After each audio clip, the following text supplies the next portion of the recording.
to another edition of the Herald High School Insiders. I'm Danny Ventura, bringing you the latest in basketball. We'll start with the new number one team in the boys scene, Catholic Memorial. They clinched the Catholic Conference title Friday night with a 76-64 victory over St. John's Prep. And that game showed why so many teams feel that the Knights are a potential state title contender. They've got so many weapons. They actually bring in a sophomore, Brandon Twitty, off the bench, who, in the words of Coach Dennis Tobin, is fearless.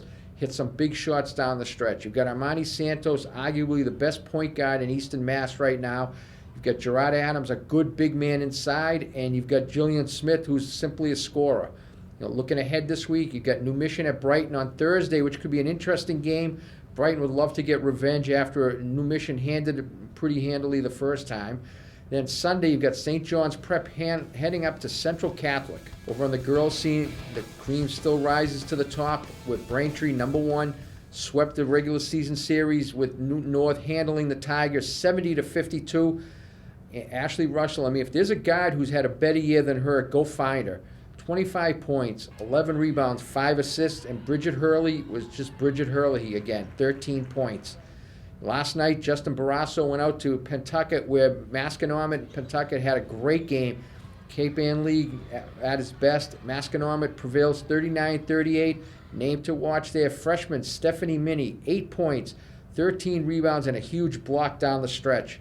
Looking ahead, Friday night, a game that could be very intriguing and maybe very important for Archbishop Williams, a team that a lot of people had in the top 5 in the preseason but has struggled because of injuries. They've got a chance to really make a statement when they head over to St. Mary's to take on the once-beaten Spartans. Should be a great game. And speaking of great stuff, I'll turn it over to the hockey with Bruce and Jim. Thank you, Danny V. I know Danny V is definitely excited because we've got big news on the hockey side here. It's Super 8 watch list time. Jim, you got the list over the weekend. Posted it on the site. Why don't you give the people a little overview on what that is? All right, State Coaches Association every year, they reveal the Super 8 watch list. They get together, they select the teams, they nominate the teams that they are going to try and consider for their nomination for the Super 8 tournament. So they got together Sunday morning. They came up with a list of 21 teams. That might seem a little bit high, but I think they kind of realize that they want to have the teams on there at first, kind of get a feel for them, watch the games over the next couple of weeks, and then if they have to bump them off down the road, they can do that. But they want to make sure nobody really gets left out. Okay, now obviously with 21 teams, not all of them are going to make the 10-team field. Jim, you and I, we both kind of agree. We have a group that we're pretty comfortable with. Obviously, the top Catholic Conference teams and some of the other Catholic teams that have been in your top 10 all season long. What we want to do is kind of look at some of these other teams, and let's start with the teams that we would expect to be fighting in to get into that maybe 7 to 10 range, and we got a lot of teams to look at here. Yeah, a lot of games still to play. You're looking at a gray area teams.